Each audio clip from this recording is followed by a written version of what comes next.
Muli ay isang magandang umaga po sa bawat isa. At samahan niyo po ako sa atin pong teksto sa umagang ito. Buksan po natin ang ating mga Biblia in Ecclesiastes chapter 7 verse 10. Let us open up Ecclesiastes chapter 7 verse 10. Ganito po ang sinasabi: huwag mong sabihin, bakit ang mga unang araw ay mas mabuti kaysa mga ito, sapagkat hindi mula sa karunungan na itinatanong mo ito. Tayo po ay manalangin. Aming Diyos, aming Ama, tunay nga Panginoon, bigyan mo kami ng karunungan na makita namin ang iyong kamay sa mga oras na ito sa aming mga buhay. Bigyan mo kami ng pananampalataya na patuloy na magtiwala, Panginoon, sa iyong providensya at sa iyong pagiging soberano. At gamitin mo ang iyong salitang ito sa umagang ito, O Diyos, upang kami ay hamunin, baguhin, at kami, Panginoon, ay magtiwala kay Kristo. Ito po ang aming samot dalangin sa pangalan ng aming Panginoong Jesus. Amen. Noong late 1930s, isang Englishman na nagngangalang C.S. Lewis ang nabubuhay sa Oxford, at siya ay nagdadalamhati sa pagkawala ng kanyang ina na nangyari nung siya ay 9 years old pa. At sa kabila ng paglipas ng maraming taon, itong si Lewis, siguro yung ilan sa atin kilala yung author na ito, ay lagi siyang bumabalik dun sa nakalipas. Inaalala niya yung mga pagkakataon na parang tila ba mas madali ang buhay, mas simple nung buo pa yung kanyang pamilya. And that feeling of nostalgia ay lalo pang na-amplify by the pain and chaos na nangyari noong World War II sa England. At si Lewis, kagaya ng marami sa atin, ay tila pa bumabalik doon sa good old days na parang napakadali ng mundo noong mga nakalipas, maraming posibilidad kung ganito lamang, kung ganito lang yun nangyari. However, later on, kanyang isinulat doon sa kanyang aklat na The Weight of Glory, kanyang naunawaan na yung kanyang pagnanais sa nakaraan, sa nakalipas, ito ay bumubulag sa kanya sa mga realidad and opportunities which is at present. So dahil he keeps on longing for the past, he became blind to the blessings of what he has at the present. At sa kanyang reflection na ito, Lewis concluded na kapag siya ay tumitingin backward sa nakalipas, hindi ito yung kasagutan. He realized that there was something na mas mabuti, mas mainam sa hinaharap. It is a greater hope sa pangako ng Diyos na nandoon lamang sa hinaharap, way past, beyond the trials of the present moment. Ganito yung sinabi niya doon sa kanyang aklat. The past is frozen and no longer flows. And the present is all we have to live in. But the present is not the only thing we have. For the hope of future glory and the enjoyment of present grace both keep us from being enslaved by nostalgia. Minsan, ang lakas makatama ng nostalgia sa atin. Pag nano-nostalgic tayo, no? Pag nakakita ka ng lumang chichirya na kinakain mo noon, o kaya nakaamoy ka ng pabango na parang ibabalik ka sa nakalipas, and then maalala mo, buti pa noon. Buti pa noon. At kagaya ni Lewis, marami sa atin ang bumabalik in certain moments ng ating buhay sa nakaraan, and then we feel that overwhelming sense ng pagnanais makabalik doon. At sasabihin natin kung ang mga bagay lamang ay kagaya pa rin noon. O kaya, minsan magtatanong tayo, bakit hindi pwedeng kagaya nung dati yung buhay ko ngayon? Alam niyo, itong ganitong pag-iisip, ganitong attitude ay hindi bago. It is as ancient as humanity itself is. Kaya makikita natin sa teksto natin, ito yung in-address ng mangangaral dito sa Ecclesiastes, this very issue. And it is a warning para sa atin na huwag tayong mag-dwell, huwag tayong manatili sa nakaraan. Say not, ang sabi ng preacher, why were the former days better than this? Bakit mas maganda yung mga yung buhay dati kaysa ngayon? Ang sabi ng preacher, it is not from wisdom that you ask this. Hindi galing sa karunungan ang pagtatanong na to. And the preacher, the writer, the author nitong ating teksto, as he reflects sa kanyang sariling karanasan, ito ay nagbibigay sa atin ng isang timeless wisdom. Karunungan kung paano tayo dapat tumingin sa nakalipas at paano tayo mabubuhay sa kasalukuyan at paano tayo titingin sa hinaharap. And this is the message for us this morning. Believers should embrace God's providence in the present while longing for the future hope. So tayong mga mananampalataya ay dapat yakapin ang providensya ng Diyos sa kasalukuyan habang tumitingin sa pag-asa sa hinaharap. Now, may dalawang bagay tayong titingnan. First is our tendency to dwell in the past. And the second one is the folly of dwelling in the past. Ngayon, ito pong aklat ng Ecclesiastes, traditionally, ina-attribute siya kay King Solomon. Nasabi ng marami, si Solomon daw ang sumulat nito, but some argues. At ito ay bahagi ng tinatawag sa lumang tipan na wisdom literature. So kasama yung Proverbs, ito ay along with that, ito ay tinatawag na wisdom literature in the Old Testament. At ipinapakita nito, sinasagot nito, sinusubukan nitong i-explore yung mga katanungan sa ano bang ibig sabihin ng buhay? Ano yung mga bagay na magbibigay sa atin ng kaligayahan, kasiyahan? Ano yung mga bagay na kailangan nating i-pursue sa buhay na ito? And yung tone, yung aklat na ito ay tila ba, it is very sober. And sometimes, pag sinimulan mo itong basahin, pwede pang sabihin ng iba, very pessimistic. Parang very negative. Parang sasabihin niya, lahat walang kabuluhan. Sa simula, pag binasa mo, parang ganon. Kasi dadalhin niya tayo dun sa katotohanan na ang lahat ng bagay, when you pursue this, pleasure, work, everything, if you pursue, kapag itong mga bagay na to ay sinubukan mong habulin sa buhay na ito, apart, hiwalay sa Diyos, it is all in vain. Kaya as he reflects yung author na ito sa kanyang karanasan and the futility ng mga human endeavors, yung wealth, kayamanan, pleasure, karunungan, labor, kapag sila ay ating pinursu apart from God, it is in vain. Now, Ecclesiastes 7, nandito yung ating teksto sa chapter na to, it is a reflection ng karunungan at kahangalan, wisdom and folly. Nagbibigay siya ng practical counsel kung paano tayo pupunta or paano tayo lalakad sa buhay na ito. And as Solomon or the writer wrestles from this chapter, yung tema ng karunungan, nagbibigay siya ng advice, ng counsel on what is better. Pag sinimulan niyo yung chapter 7, sabi dyan, a good name is better than precious ointment. It is better to go into the house of mourning than go to the house of feasting. Sorrow is better than laughter. Mapapansin niyo parang it is better for a man to hear rebuke than to hear the songs of fool. So parang ipinapakita niya, mas mainam ang mga bagay na ito. Mas mainam. Pero pagdating natin doon sa teksto natin, ibinigay ng mangangaral, ng preacher, yung isang tendency ng mga tao to think that the past is better.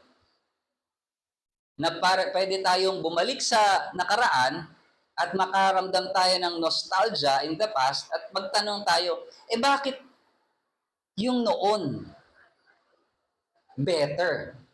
Why is the past better than this?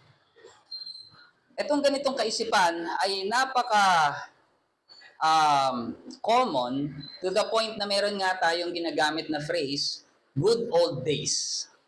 Diba? The good old days. So it's actually a phrase na parang sinasabi natin, yun yung buhay noon, nung madali pa ang buhay, masarap pa ang buhay, when all things are much better. Ito ay nagkakaroon tayo ng ganitong kaisipan kapag tumitingin tayo sa nakaraan and then ikino-compare natin sa kasalukuyan at ito'y titignan natin. Tayo yung nag-iisip dito na mas mainam. Maaaring ito'y totoo. At maaaring wala namang mali dun sa sinasabi natin. May katotohanan yung sinasabi natin. But the problem is, pwede tayong bulagin nito sa mga pagpapala, oportunidad na ibinibigay ng Diyos sa atin at the present. When we experience troubles, suffering, at present, mas madaling mag-dwell sa nakalipas kasi parang, buti pa nun, walang ganitong kabigatan. Without hope. Kung wala kang pag-asa, hindi mo rin makita yung hinaharap. Uncertain din yung hinaharap eh. Tapos pag tumingin ka ngayon sa present, may pagsubok. Kaya hindi ka makatingin sa hinaharap, hindi mo ma-appreciate yung kasalukuyan. Anong gagawin mo? Babalik ka doon sa natapos na at sasabihin mo, buti pa nun.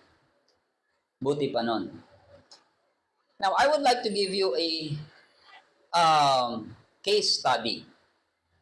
At gusto ko ibigay sa inyo as a case study ang bayan ng Israel. Now, let's go to another text. Buksan nyo ang inyong mga Biblia in Numbers 11, 1-6. Titignan lang natin to as an example of what we're saying. Numbers 11, 1-6, ganito ang sinasabi.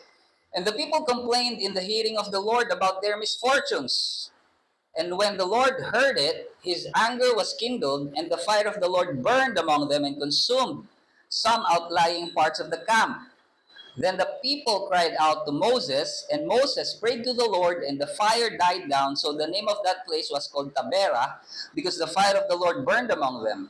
Now the rabble that was among them had a strong craving. And the people of Israel also wept again and said, ito yung sinabi nila, "Oh, that we had meat to eat.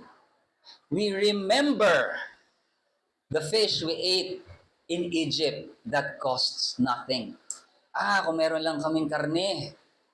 Naalala ko yung mga isda, yung kinakain natin sa Egypt, wala naman tayong binabayaran. Naalala nyo, ang dami dun sa River of Nile. Libre yun.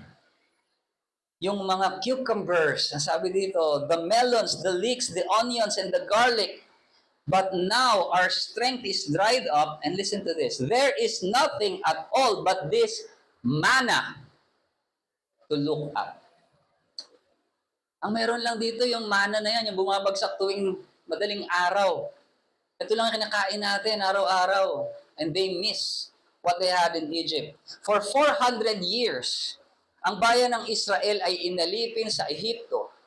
In Exodus 1:13-14, ang sabi doon, so they ruthlessly made the people of Israel work as slaves. Sila yung mga alipin, made their lives bitter. Mapait ang buhay nila with hard service, in mortar brick, and all kinds of work in the field. In all their work, they ruthlessly made them work as slaves.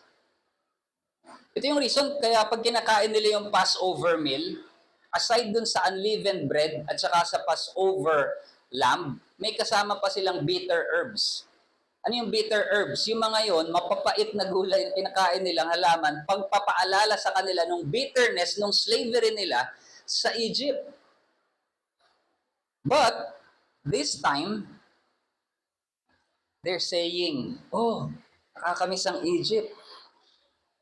Kinuha silang mga alipin doon. Their lives were bitter. Yung kanilang mga anak na lalaki, they were commanded to be killed at birth. Exodus 1:22. Ito yung kadahilanan bakit si Moses ay pinaanod sa ilog nung siya ay 3 buwan pa lamang. Pharaoh commanded all his people, every son that is born to the Hebrews, you shall cast into Nile. And Exodus 2:23, ang sabi, they groaned because of their slavery and they cried out for help. Humihingi sila ng tulong. So anong ginawa ng Diyos? Nagpakita ang Diyos ng mga himala. Sila ay iniligtas mula sa Ehipto. And even in the wilderness, sa ilang, ang Diyos ay gumagabay sa kanila with a pillar of cloud sa umaga at ito ay nagiging pillar of fire by night. And to think, nasa ilang sila. Hindi sila mabubuhay doon. Walang mga halaman, puno na pwede nila makuha. So anong ginawa ng Diyos? Each morning, ang Diyos ay nagpabibigay sa kanila ng pagkain. They are being fed with manna from heaven. But they found discontent sa kanilang sitwasyon and they complained at ninais nila yung alin? Good old days. Oh, that we had meat to eat. Kung meron lang tayong karne. We remember the fish we ate in Egypt. Inalala nila yung mga, sabi, yung cucumbers, melons, the leeks, onions, and garlic. And there is nothing at all but this manna to look at. They are suffering. Alam niyo kung ano yung suffering nila?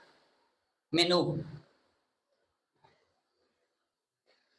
That's the suffering na kanilang, yung menu ng Diyos sa kanila tuwing umaga, ang kanilang inirereklamo. Oh, ito lang yung mana na lang yung meron tayo.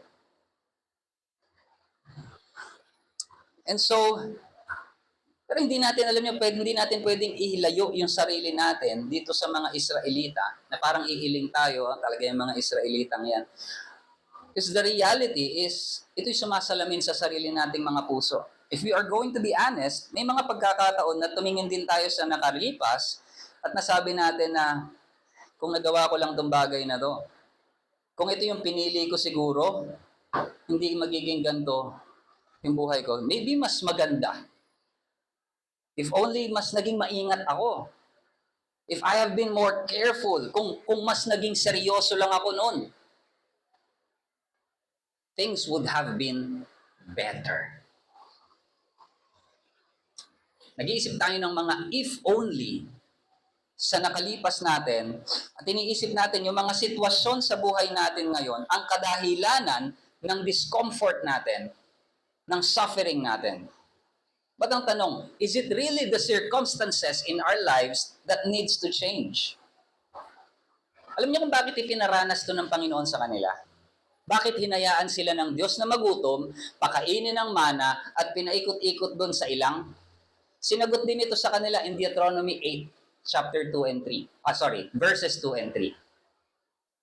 Deuteronomy 8, verses 2 and 3. And you shall remember the whole way that the Lord your God has led you these 40 years in the wilderness. Para ano? That He might humble you. Testing you to know what was in your heart. Para malaman kung anong nasa inyong mga puso. Whether you would keep His commandments or not. He humbled you and let you hunger. Hinayaan kayo magutom, fed you with manna, which you did not know, nor did your fathers know, that He might make you know that man does not live by bread alone, but man lives by every word that comes from the mouth of the Lord.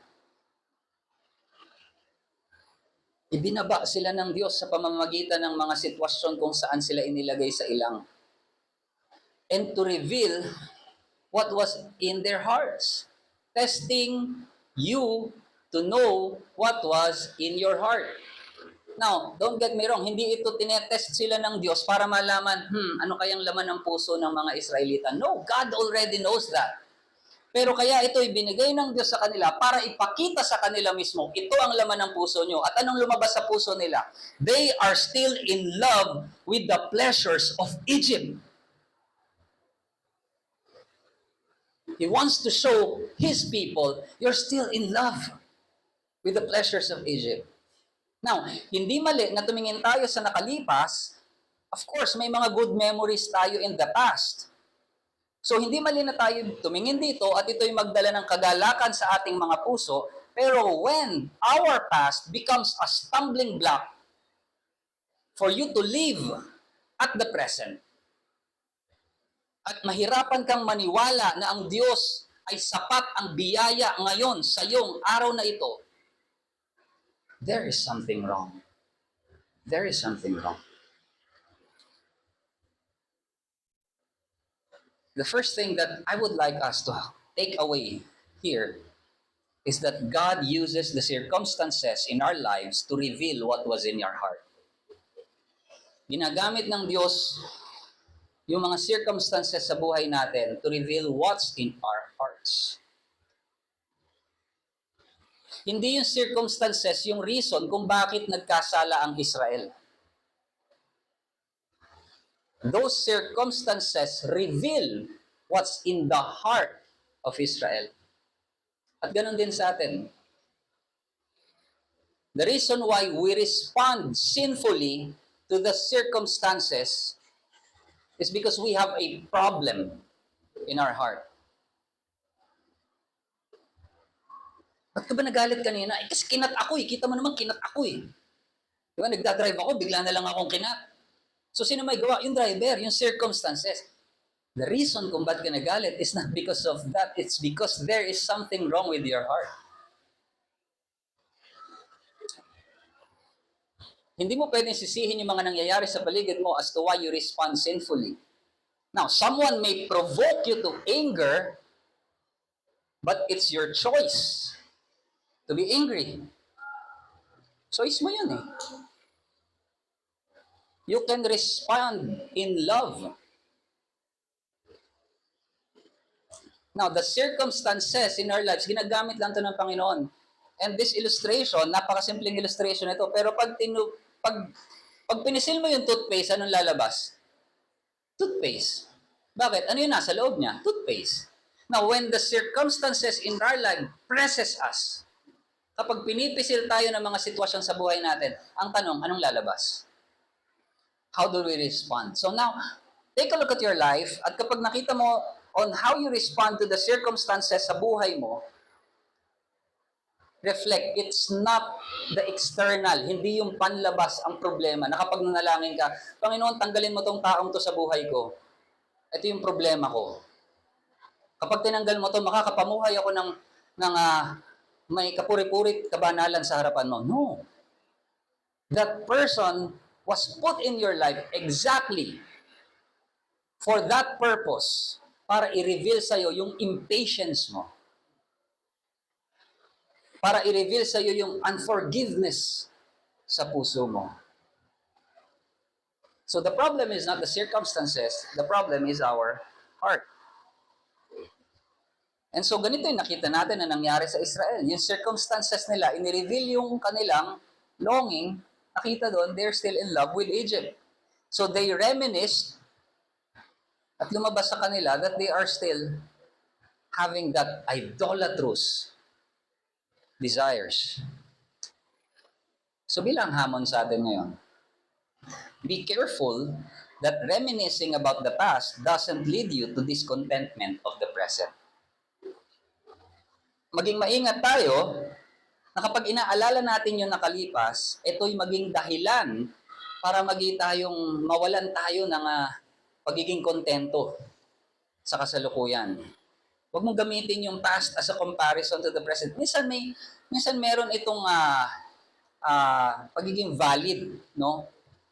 Pero mas mabuti kapag nakita natin that it seems better noon, use it as a means of thanksgiving and gratefulness to the past graces and faithfulness ng Panginoon. Maging itong kadahilanan ng pagpapasalamat and a testament that if God has been faithful to me in the past, then He never changes. He will remain faithful to me right now. Kapag binantayan natin ang ating mga puso with thanksgiving, discontentment will not take its root. Kalawa, makita natin that our main problem is our hearts. Ito lamang yung tumutugon sa mga sitwasyon na nasa paligid natin. Sintomas lamang ito kung ano talaga yung nasa loob. Now, hindi natin sinasabi na yung mga circumstances ng buhay natin ay laging maganda. Nabubuhay tayo sa isang mundong makasalanan. It is tainted by sin. People sin against us and we sin against others. So yes, may mga pagkakataon talaga, the circumstances we are in is bad. But the question is, how do you respond? It doesn't change the fact na yung ating pagtugon sa nangyayari sa paligid natin, ito ay itinutulak ng mga katotohanan na kung ano na yung nasa puso natin. Our behaviors are driven by what we already desire. Kaya ito yung isang bagay that we need to honestly reflect sa ating mga puso. How we respond sa mga bagay na nangyayari sa atin. And we need to seek yung biyaya ng Diyos na patuloy na kumilos sa atin, baguhin ang ating puso ayon sa Kanyang salita. Because we have that tendency to dwell in the past wrongfully. But the second thing is, not only do we have that tendency, we must also realize that it is folly, kahangalan, ang manatili sa nakaraan. Kasi sabi ng mga ngaral dito sa ating teksto, it is not from wisdom that you ask this. Ang sabi ng mga ngaral, pag tayo ay nag-express ng dissatisfaction with the present and then we long for the past, hindi yan nanggagaling sa karunungan. In the book of Ecclesiastes, yung karunungan, it is expressed na ina-acknowledge natin yung uncertainty sa buhay, yung mga vanities nito, unpredictable yung nature ng life. Ito yung ini-stress dito sa book ng Ecclesiastes. Wisdom is good. Pero hindi ibig sabihin ito ay poprotektahan ka na ng karunungan sa reality ng suffering, injustice, or death. Kaya nga sabi ng preacher dito sa Ecclesiastes, lahat tayo ay hahantong sa iisang destinasyon, kamatayan. So, considering that, the culmination points to a deeper and more enduring kind of wisdom. Isang karunungan na dinala tayo along the way nung book, nung sinulat nitong author ng Ecclesiastes, that true wisdom begins with the fear of God. Sabi niya sa 12:13, the end of the matter, all has been heard. Fear God and keep His commandments, for this is the whole duty of man. Ganito rin ang sinasabi ng Proverbs 9 verse 10, the fear of the Lord is the beginning of wisdom and the knowledge of the Holy One is insight. To fear God. That's wisdom. And when we dwell on the past and compare it, express dissatisfaction at the present, that's not wisdom. So kapag nagde-dwell tayo sa nakalipas, we are actually failing to trust God at the present. Yun lang ang ibig sabihin nun. Nagdududa ka sa pag-asa na ipinangako ng Diyos sa atin, sa biyaya, sa kasalukuyan, at sa pag-asa sa hinaharap. Now, balik tayo sa case natin, sa Israel.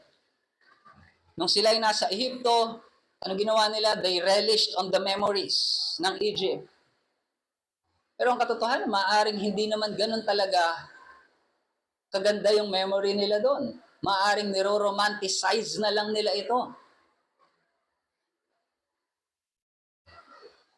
It was true, dinala sila ng Diyos sa ilang, let them hunger, nakita natin yun, to humble them. It is true na inalaw sila ng Diyos na subukin sa ilang, but their response was look back to Egypt rather than look forward. But if they look forward, ano ba yung pangako sa kanila?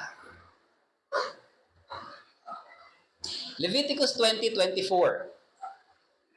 Ito yung sabi ng Diyos sa kanila. I have said to you, you shall inherit their land, and I will give it to you to possess a land flowing with milk and honey. I am the Lord your God who has separated you from the peoples. Ano yung pangako sa kanila? A land flowing with milk and honey. A land which is abundant.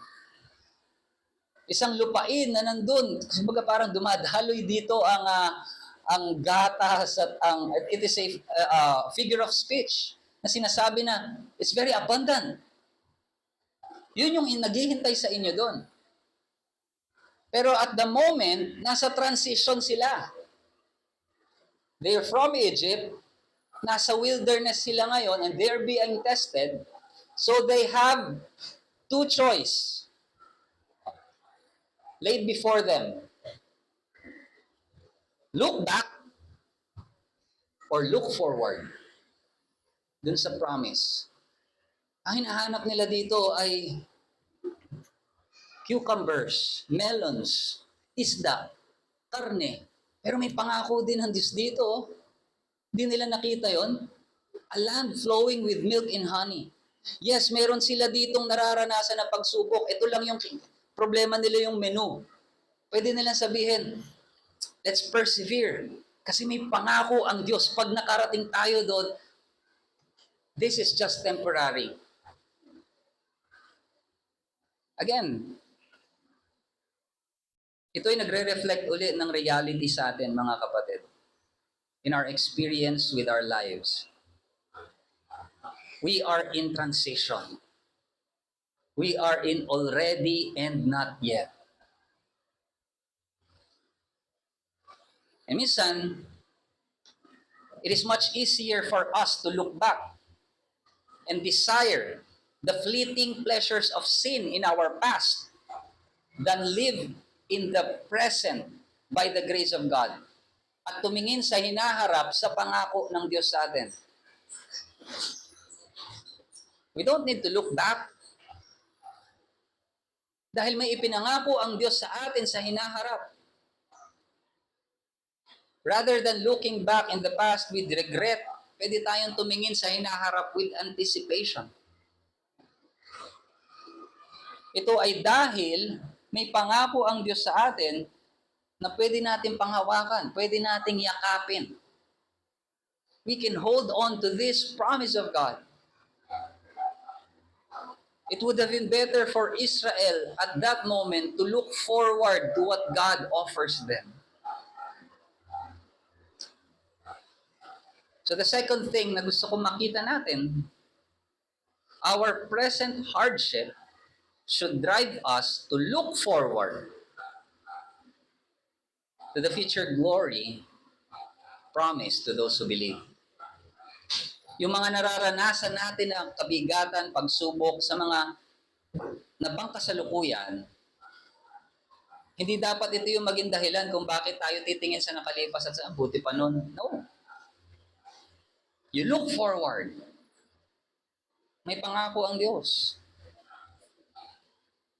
Romans 8:18, I consider that the suffering of this present time are not worth comparing with the glory that is to be revealed to us. Paano ko sinabi ni Pablo nung dito na, ang dami kong persecution ngayon, ang dami kong suffering, mabuti pa nung ako'y Pariseo. Ako yung the best student ni Gamaliel. Walang yung favor ng mga ibang Pharisees nasa akin. According to the law, I'm blameless. Mabuti pa nun. Ganun ba sinabi ni Paul? In light of that present suffering? No. Ang sabi ni Pablo, I consider that the suffering of this present time, anong tinignan niya? Are not worth comparing with the glory that is to be revealed to us. Bilang mga tao, we always long for something. We will constantly desire for something. You know why? Because we were created by God to do so. We were created to have desires. Desire by itself is not evil. We can have valid desires. But the thing is, desires can be misplaced. Maaari nating ilagay yung mga desire natin sa mga maling bagay. And when we desire the past and consider it better than the present, we fail to appreciate God's providence. Parang sinasabi mo, nagkamali ang Diyos at one point in your life na hindi niya nakita na ganito yung magiging outcome, kaya ka nandyan ngayon. You are doubting His goodness and kindness to us. You fail to appreciate the providence of God. Ikalawa, it also reveals that we fail to trust God's sovereignty. Na siyang may control ng lahat ng bagay, who allows all things to happen according sa kanyang kalooban, sa kanyang layunin. So you're not trusting God. Hindi ba kayang baguhin ng Diyos ang sitwasyon ko ngayon? Bakit ako nandito? So you're failing in two things. Failing to appreciate yung providence ng Diyos and failing to trust in His sovereignty sa buhay mo. Kaya, ang sabi ng mga ngaral, it is not from wisdom you ask this. Huwag mong itanong yan. Because the moment na itanong mo yan, you're questioning the providence of God. And you're doubting the sovereignty of God. Whether yung nangyayari ngayon sa buhay mo is a dark providence, hindi ka aya-aya. Ngunit kung ikaw ay nagtitiwala sa Diyos na nagdala sa iyo sa sitwasyon na yan at sa kanyang pagiging soberano, alam mo, kilala mo ang Diyos na iyong sinasampalatayanan. You know, God is good, God is kind. At mayroon siyang layunin para sa kanyang ikaluluwalhati at para sa iyong ikabubuti. So bilang hamon, let us recognize the sufficiency of Christ. Hindi tayo tinawag para hanapin natin yung fulfillment natin sa nakalipas, but we find our fulfillment in Christ. Because He is our ever-present help. Yung biyaya niya ay sapat. It is perfect. It is made for our weakness. 2 Corinthians 12:9. My grace is sufficient for you, for my power is made perfect in weakness. Our sufficiency is in Christ. Siya ang ating fulfillment. Let us also embrace yung ating kasalukuyan, embrace the present with gratitude. Ipagpasalamat natin. Kahit ganito nangyayari. Yes. Minsan gusto mong tanungin, Pastor, kapatid, ganito nangyayari sa buhay ko ngayon. Ano kayang kalooban ng Diyos sa akin? Thank Him. Pasalamat ka sa Kanya. That's the will of God for you. Why? 1 Thessalonians 5:18. Give thanks in all circumstances, for this is the will of God in Christ Jesus for you. That you guard your heart with thanksgiving in all circumstances. All circumstances. Lahat ng sitwasyon, pangyayari sa buhay mo, pagpasalamat mo sa Diyos. Kahit masama na yung nangyari, bakit ka magpapasalamat? Kasi alam mo, ang Diyos mo makapangyarihan, may kakayanan na ikaw ay iligtas, i-deliver you out of that. Why? Because you have been delivered already by God from hell. How much more sa pambayad mo ng kuryente sa Meralco o sa kung saan man.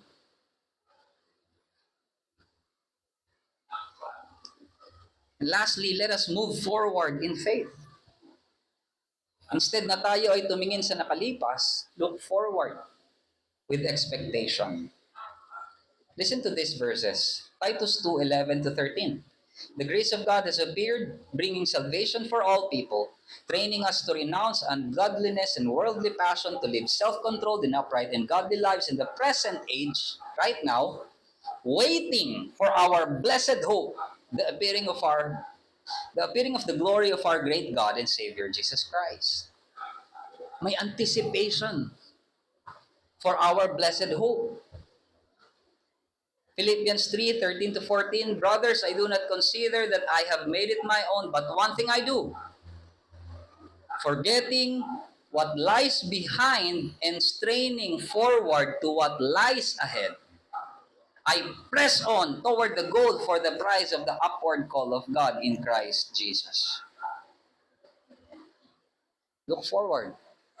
Now, hindi natin sinasabi, hindi tayo pwedeng tumingin sa nakalipas and not appreciate what God has done.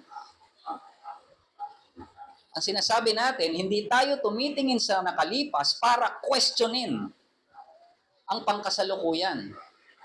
Tumitingin tayo sa nakalipas para makita ang pagiging tapat ng Diyos at patunay na siya'y matuloy na magiging tapat ngayon at sa hinaharap. You don't look at the past to question the present. Now listen to these two divines. Sabi ni John Owen sa The Glory of Christ, the Lord's dealing with His people in every age, sa lahat ng panahon, have been full of mercy and faithfulness. It is our duty to look forward with hope and confidence. Trusting in the goodness of God, nagtitiwala sa Kanyang kabutihan, rather than longing for what is past and gone. Jonathan Edwards in Religious Affections, true religion in its essence calls us to look forward with joy to the promised future. Not to dwell on the fleeting pleasures of past days. God has promised that our latter days shall be better than our former. May mas mabuti tayong hinaharap. So as a conclusion for this, brothers and sisters, as we reflect dito sa ating nakita in Ecclesiastes 7 verse 10, merong katotohanan tayong nakita na ang pananatili sa nakalipas, nakaraan, ay maaaring maging hadlang para yakapin natin ang pangkasalukuyan ng nagtitiwala sa biyaya ng Diyos at tumingin sa kinabukasan ng mayroong pag-asa at pangako. Because you are trapped in looking back. Pero meron nga kasing pangako ang Diyos, maaari mo itong panghawakan. But this grace of the present and hope for the future, ito'y matatagpuan mo lang kay Kristo. At kung ikaw ay wala kay Kristo, no matter how much you strive for this, hindi mo ito makakamit. There is no hope or peace or grace at the present, sapagkat matatagpuan mo lamang ito kay Kristo. Ang problema natin is not simply discontentment sa present or uncertainty sa future. That's not our problem. Our main problem is yung kasalanan natin in the past, present, and future will continue to have an impact in our eternal destinies. That's our problem. Hindi yung discontent lang ako ngayon.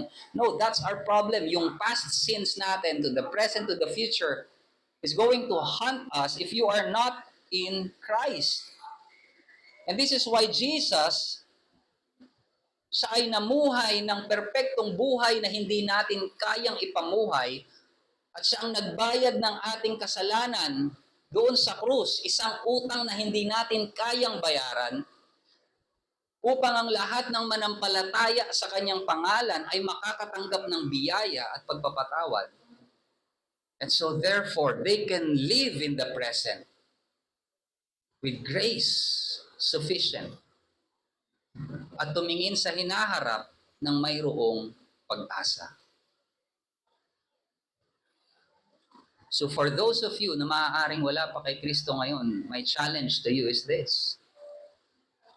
Lumapit ka kay Kristo, come to Christ, and embrace Him, for He is sufficient. At nawa sa ating lahat, may we be able to find contentment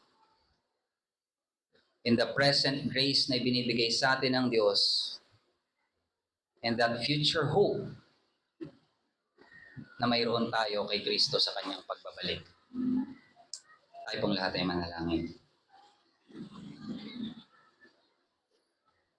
Aming Amang Diyos, tunay nga po, there are instances in our lives, O Lord, na ipinapakita mo ang aming mga puso by the circumstances that is happening in our lives. And you reveal to us our follies. We dwell on the past as if it was better, not realizing, O Lord, that we are questioning your providence and failing to trust in your sovereignty. So Father, change us, change our hearts, sapagkat aming nakita that our main problem are not the circumstances around us, but it is our hearts.